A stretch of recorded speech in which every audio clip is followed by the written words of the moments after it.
ഇങ്ങനെ പകുതി മുഖരാകെ കുട്ടിച്ച് ഫിറ്റുണ്ടാവും. അവന്റെ ഒരു കണ്ണിൽ 5 പെക്കിരിപ്പുള്ളൂ, ഒരു കണ്ണിലേ. ഞാനും കുടിച്ചിട്ടുണ്ട്.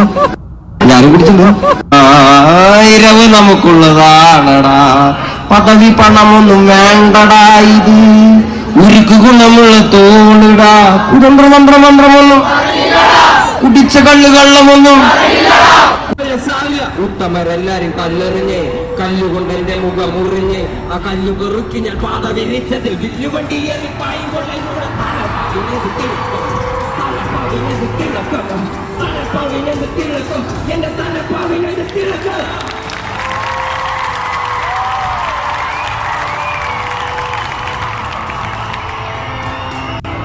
വില്ലുവണ്ടിയിൽ തല. Hi friends, welcome to my YouTube channel. അപ്പോൾ ഈ റാപ്പറെ ഞാൻ പ്രത്യേകമായി നിങ്ങളെ പരിചയപ്പെടുത്തേണ്ട യാതൊരു ആവശ്യവുമില്ല. സങ്കീർണമായ രാഷ്ട്രീയ വിഷയങ്ങളും അതുപോലെ തന്നെ സമൂഹത്തിലുള്ള അനാചാരങ്ങളും അതുപോലെ തന്നെ കുലീനതയും അതുപോലെ തന്നെ ജാതീയ വ്യവസ്ഥയും എല്ലാം തന്നെ അദ്ദേഹത്തിന്റെ റാപ്പിലൂടെ പൊതുജനങ്ങൾക്ക് മുമ്പിലേക്ക് അവതരിപ്പിക്കുന്ന താരമാണ് നമ്മുടെ റാപ്പർ വേടൻ. തീർച്ചയായിട്ടും മലയാളികളുടെ അല്ലെങ്കിൽ പുതുതലമുറയുടെ ഒരു ന്യൂ ഐക്കൺ തന്നെയാണ് ഈ റാപ്പർ വേടൻ എന്ന് പറയുന്നത്.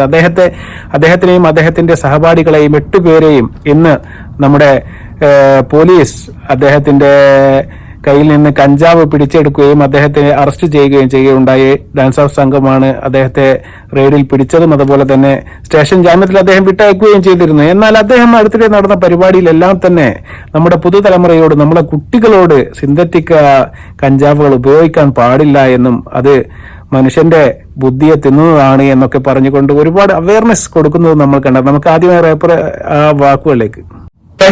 സിന്തറ്റിക് ഡ്രഗ്സ് നമ്മുടെ പിള്ളേരുടെ തലച്ചോറിന് തിന്നുകൊണ്ടിരിക്കുന്നതാണ് മക്കള്. പ്ലീസ്, ഞാൻ ഗവൺമെന്റ് ഇത് വേണമെങ്കിൽ പറയുമ്പേ സ്റ്റേജ് കയറി നീ കണ്ണു കുടിച്ചിട്ടുള്ള വേണ്ടതൊക്കെ സ്റ്റേജ് കയറി പറയണേ പറയുന്നത് മനസ്സിലായോ? പക്ഷെ ഇത് നമ്മൾ ശ്രദ്ധിക്കേണ്ട ഒരു കാര്യമാണ്. ഇത് കേൾക്കുമ്പോൾ വിഷമിപ്പിക്കില്ല. ഇത് ഭയങ്കര ഒറിജിനൽ ആയിട്ടുള്ള, ഇത് ഭയങ്കര റിയലായിട്ട് സിന്തറ്റിക് ഡ്രഗ്സ് നമ്മുടെ പിള്ളേരുടെ തലച്ചോറിന് തിന്നുകൊണ്ടിരിക്കുന്നതാണ് മക്കള്. പ്ലീസ്, ഞാൻ ഗവൺമെന്റ് ഇത് വേണമെങ്കിൽ പറയുമ്പേ ഇത് വേണമെങ്കിൽ പറയുമ്പേ സ്റ്റേജ് കയറി നീ കണ്ണു കുടിച്ചിട്ടുള്ള വേണ്ടതൊക്കെ സ്റ്റേജ് കയറി പറയണേ പറയുന്നത് മനസ്സിലായോ? പക്ഷെ ഇത് നമ്മൾ അപ്പോൾ വേണം പറഞ്ഞ നിങ്ങൾ കേട്ട് കാണും. അദ്ദേഹം പറയുന്നുണ്ട്, മക്കളെ സിന്തറ്റിക് കഞ്ചാവ് ഒന്നും ഉപയോഗിക്കാൻ വേണ്ടി പാടില്ല, അത് നമ്മുടെ മസ്തിഷ്കത്തെ നശിപ്പിക്കും, അത് ബുദ്ധിയെ തിന്നുകളയും എന്നൊക്കെ കുട്ടികളോട് വളരെ സ്നേഹരൂപേണ അദ്ദേഹം അഭ്യർത്ഥിക്കുന്നത് നമ്മൾ കണ്ടതാണ്. അപ്പോൾ നമ്മളെല്ലാം കരുതി വേടൻ എന്ന് പറയുന്ന മനുഷ്യൻ ഒരു സാമൂഹ ബോധവും അതുപോലെ തന്നെ സമൂഹത്തോട് ഒരു പ്രതിബദ്ധതയും ഒക്കെ ഉള്ള ഒരു റാപ്പറാണ് എന്നും അതുപോലെ തന്നെ അദ്ദേഹത്തെ ഒന്ന് പ്രോത്സാഹിപ്പിക്കണം എന്നും മലയാളികൾ മൊത്തം തന്നെ തീരുമാനിക്കുകയും അതുപോലെ തന്നെ അദ്ദേഹത്തിന്റെ അടുത്തിടെ നടന്ന തിരുവനന്തപുരത്ത് നടന്ന പരിപാടികളെല്ലാം തന്നെ 10,000 കൊണ്ട് ആള് നിറഞ്ഞ് കവിഞ്ഞ ഒരു അവസ്ഥയായിരുന്നു. എന്തുകൊണ്ടെന്നാൽ അദ്ദേഹത്തിന്റെ സമൂഹത്തോടുള്ള അദ്ദേഹത്തിന്റെ പ്രതികരണവും കുട്ടികളോട് അദ്ദേഹത്തിന്റെ സ്നേഹവും ഇതെല്ലാം തന്നെ അദ്ദേഹത്തിന് കാണികളെ കൂട്ടുന്നതിൽ ഒരുപാട് മുൻതൂക്കം തന്നെ നൽകിയിട്ടുണ്ട്. അപ്പോൾ റേപ്പറെ ഇപ്പോൾ പോലീസ് അറസ്റ്റ് ചെയ്യുന്നത് കഞ്ചാവ് കേസിലാണെങ്കിലും അദ്ദേഹത്തെ മറ്റു ചില വകുപ്പുകൾ കൂടി ഇപ്പോൾ അദ്ദേഹത്തിന്റെ പേര് ചേർത്തി കൊടുത്തിട്ടുണ്ട്. ആദ്യമായി നമുക്ക് ഈ റേപ്പ് അറസ്റ്റ് ചെയ്ത് അദ്ദേഹത്തെ വൈദ്യപരിശോധനയ്ക്കായി കൊണ്ടുപോകുന്ന സമയത്ത് നമ്മുടെ റേപ്പർ വേടൻ തന്നെ സംസാരിക്കുന്നുണ്ട്. എന്താണ് സംഭവിച്ചത് എന്ന് അദ്ദേഹം തന്നെ നമുക്കൊന്ന് കേൾക്കാം.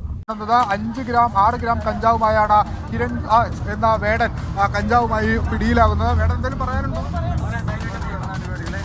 ഞാൻ വന്നിട്ട് എല്ലാവരോടും പറയും, ഈ തിരക്കൊന്നും ഉപയോഗിച്ചിരുന്നു. എന്റെയാണ് പിടിച്ചേക്കണത്. ബാക്കിയുള്ളതൊക്കെ ഞാൻ വന്നിട്ട് പറയും.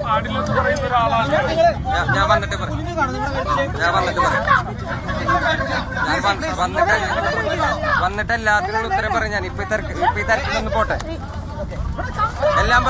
അപ്പോൾ വേടൻ പറഞ്ഞത് നിങ്ങൾ കേട്ട് കാണും. എന്റെ കയ്യിൽ നിന്ന് തന്നെയാണ് കഞ്ചാവ് പിടിച്ചത്, ഞാൻ ലഹരി ഉപയോഗിച്ചിട്ടുണ്ട്. അദ്ദേഹം തന്നെ അത് തുറന്ന് സമ്മതിക്കുകയാണ്. അതിനുള്ള പ്രധാനപ്പെട്ട കാരണം അദ്ദേഹത്തിന് അറിയാം, അദ്ദേഹത്തിന്റെ കയ്യിൽ നിന്ന് കിട്ടിയത് ഏകദേശം 6 ഗ്രാമോളം കഞ്ചാവ് മാത്രമാണ്. അതിനുശേഷം ജാമ്യം കിട്ടുമെന്ന് അദ്ദേഹത്തിന് നല്ല ബോധ്യമുള്ളത് കൊണ്ട് തന്നെയാണ് അദ്ദേഹം അങ്ങനെ പറയുന്നത്. ഈ റാപ്പർ വേടൻ ആരാണ് നമുക്കൊന്ന് പരിശോധിച്ച് നോക്കാം. അദ്ദേഹത്തിന്റെ ശരിക്കുള്ള പേര് കിരൺദാസ് മുരളി എന്നാണ്. അദ്ദേഹം 2020 നമ്മുടെ കോവിഡ് സമയത്ത് വോയിസ് ഓഫ് ദ വോയിസ്ലെസ് എന്ന് പറയുന്ന ഒരു റാപ്പിലൂടെയാണ് മലയാളികളുടെ ഇടയിലേക്ക് കടന്നു വന്നതും ആ റാപ്പ് മലയാളികൾ ഒട്ടനവധി സ്നേഹത്തോടു കൂടി കൈ നീട്ടി സ്വീകരിച്ചപ്പോഴാണ് മലയാളികളുടെ ഇടയിലേക്ക് ഇത്തരമൊരു റേപ്പറുടെ പേരും അതുപോലെ തന്നെ ഇത്തരമൊരു റേപ്പറേയും നമുക്ക് പരിചയപ്പെടുത്തി അദ്ദേഹം മുന്നോട്ട് വന്നത്. അദ്ദേഹം കൈകാര്യം ചെയ്യുന്ന വിഷയങ്ങൾ എന്ന് പറഞ്ഞാൽ രാഷ്ട്രീയ വിഷയങ്ങൾ അതിസങ്കീർണതയോടുകൂടി അവതരിപ്പിക്കുന്ന കാര്യത്തിൽ നമ്മൾ റേപ്പർ വേടനെ കവച്ചു വെക്കാൻ വേണ്ടി ഒരു താരം ഇനി ജനിക്കേണ്ടിയിരിക്കുന്നു എന്ന് തന്നെ പറയേണ്ടിയിരിക്കുന്നു. അത്തരം കാരണങ്ങൾ കൊണ്ടും നമ്മുടെ മലയാളത്തിൽ അത്തരം കാര്യങ്ങൾ നമ്മുടെ നാടൻ പാട്ടിലൂടെയെല്ലാം നമ്മുടെ മുന്നിലേക്ക് കൊണ്ടുവന്ന ഒരു താരമായിരുന്നു നമ്മുടെ കലാഭവൻ മണി. അദ്ദേഹത്തിന്റെ മരണത്തിന് ശേഷം ഈ കാര്യങ്ങളുമായിട്ട് മലയാളികളുടെ മുന്നിലേക്ക്, അതും ഒരു കറുത്ത വർഗക്കാരനായ അദ്ദേഹം അത് കൊണ്ടുവന്ന് അവതരിപ്പിച്ചപ്പോൾ തന്നെ വർഗത്തിനെതിരെയും അതുപോലെ തന്നെ വർണ്ണവെറിക്കെതിരെയും ജാതീയതയ്ക്കെയും എതിരെ എല്ലാ വിഷയങ്ങളും അദ്ദേഹത്തിന്റെ പാട്ടിൽ ഒളിഞ്ഞു നിൽക്കുന്നതായി നമുക്ക് കാണാം. അത്തരം സങ്കീർണമായ വിഷയങ്ങൾ കൈകാര്യം ചെയ്ത് നമ്മൾ റേപ്പർ വേടനെ തീർച്ചയായിട്ടും അഭിനന്ദിക്കുക തന്നെ വേണം. അതാണ് അദ്ദേഹത്തിന് പൊതുജനങ്ങളിൽ സ്വീകാര്യത വർദ്ധിപ്പിക്കാനുണ്ടായ ഒരു കാരണം. എന്നാൽ ഇപ്പോൾ റേപ്പർ വേടനെ അറസ്റ്റ് ചെയ്ത കഞ്ചാവ് കേസിലാണെങ്കിലും പിടിക്കപ്പെട്ടത് പരിശോധന സമയത്ത് അദ്ദേഹത്തിന്റെ കഴുത്തിൽ നിന്നും പുലിയുടെ പല്ല് കിട്ടുകയും ആ പുലിയുടെ പല്ല് തായ്ലൻഡിൽ നിന്ന് കൊണ്ടുവന്നതാണെന്ന് അദ്ദേഹം ആദ്യം പറയുന്നു. അത് കള്ളത്തരമാണ്. അതിനുശേഷം പോലീസ് ആ സാധനം വനം വകുപ്പിന് കൈമാറുകയും വനംവകുപ്പ് അദ്ദേഹം പരിശോധന നടത്തിയ സമയത്ത് അത് ഇന്ത്യൻ പുലിയുടെ പല്ലാണ് എന്ന് കണ്ടെത്തുകയും അതുപോലെ തന്നെ 5 വയസ്സുള്ള ഒരു പുലിയുടെ പുല്ലാണെന്ന് കണ്ടെത്തുകയും അതിനുശേഷം വനംവകുപ്പിന്റെ നിയമപ്രകാരം കേസെടുക്കുകയുമാണ് ഉണ്ടായത്. അതാണ് അദ്ദേഹത്തിന് ഇപ്പോൾ പുലിവാലായിരിക്കുന്നത്. അതേ വാർത്തയിലേക്ക്. റിജിത്ത്, ഇതിൽ ഏറ്റവും പ്രധാനപ്പെട്ട കാര്യം വേടന് കിട്ടിയത് യഥാർത്ഥ പുലിപ്പല്ല് ആണ് എന്ന് വനംവകുപ്പ് ഉദ്യോഗസ്ഥർ സ്ഥിരീകരിച്ചിരിക്കുന്നു. തമിഴ്നാട്ടിൽ നിന്നുള്ള ഒരു ആരാധകൻ കൊണ്ടുകൊടുത്തതാണ് ഈ പുലിപ്പല്ല് എന്നുള്ളത് സ്ഥിരീകരിക്കപ്പെട്ടിരിക്കുന്നു. അത് വനംവകുപ്പ് ഉദ്യോഗസ്ഥരോടും വേടൻ ഇക്കാര്യം വ്യക്തമാക്കിയിട്ടുണ്ട്. ഇതിനു പുറമെ 5 വയസ്സ് പ്രായമുള്ള ഒരു ഇന്ത്യൻ പുലിയുടെ അത് പല്ലാണ് വേടന് കിട്ടിയത് എന്നുള്ളത് പരിശോധനയിലൂടെ വനംവകുപ്പ് ഉദ്യോഗസ്ഥർ കണ്ടെത്തിയിട്ടുണ്ട്. ഇതോടുകൂടി കേസിന്റെ സ്വഭാവം മാറുകയാണ്. കാരണം നേരത്തെ കഞ്ചാവ് കേസ് മാത്രമാണ് ഉണ്ടായിരുന്നതെങ്കിൽ ഇപ്പോൾ അത് പുലിപ്പല്ല് ഒറിജിനലാണ് എന്ന് കണ്ടെത്തിയിരിക്കുന്നു. അതിനു പുറമെ മജിസ്ട്രേറ്റ് മുന്നിൽ ഹാജരാക്കിയാൽ റിമാൻഡിലേക്ക് പോകാവുന്ന കുറ്റങ്ങൾ വേടന് മുകളിൽ ചുമത്തപ്പെടും എന്നുള്ള കാര്യം ഉറപ്പായിട്ടുണ്ട്. ഇപ്പോൾ വനംവകുപ്പ് ഉദ്യോഗസ്ഥർ വേടനെ കസ്റ്റഡിയിൽ വാങ്ങും. തുടർന്ന് അവിടെ നിന്ന് കോടനാട്ടേക്ക് കൊണ്ടുപോവുകയും ചെയ്യും. ആരാധകൻ നൽകിയ പുലിപ്പല്ല് തൃശ്ശൂരിലെത്തിച്ച് സ്വർണം കെട്ടിയാണ് മാലയിൽ കോർത്ത് തന്റെ കഴുത്തിലിട്ടിരുന്നത് എന്നും വേടൻ സമ്മതിച്ചിട്ടുണ്ട്. അപ്പോൾ ആ വാർത്ത നിങ്ങൾ കേട്ട് കാണും. ഇതാണ് ഇപ്പോൾ പൊല്ലാപ്പായിരിക്കുന്നത്. അദ്ദേഹത്തിന് ഇതിൽ ജാമ്യം കിട്ടാനുള്ള സാധ്യത വളരെ വിരളമാണ്. കാരണം ഇത് വന്യജീവി സംരക്ഷണ നിയമത്തിന്റെ പരിധിയിൽ വരുന്ന കേസ്. അതുകൊണ്ട് ഏടുന്നാണ് വേട്ടയാടി പിടിച്ചതാണോ അല്ലത് എങ്ങനെ കിട്ടി എന്നൊക്കെ പറയേണ്ടതായിട്ട് വരും. അപ്പോൾ വേടൻ പറയുന്നുണ്ട് ഇതിപ്പം തമിഴ്നാട്ടിൽ നിന്നുള്ള തന്റെ ഒരു ആരാധകൻ തനിക്ക് കൊണ്ടുപോയി തന്നതാണ് എന്നിപ്പോൾ വേടൻ മൊഴിമാറ്റി പറഞ്ഞിട്ടുണ്ട് എന്നാണ് വനംവകുപ്പ് അധികൃതർ തന്നെ പുറത്തു പറയുന്ന വിവരം.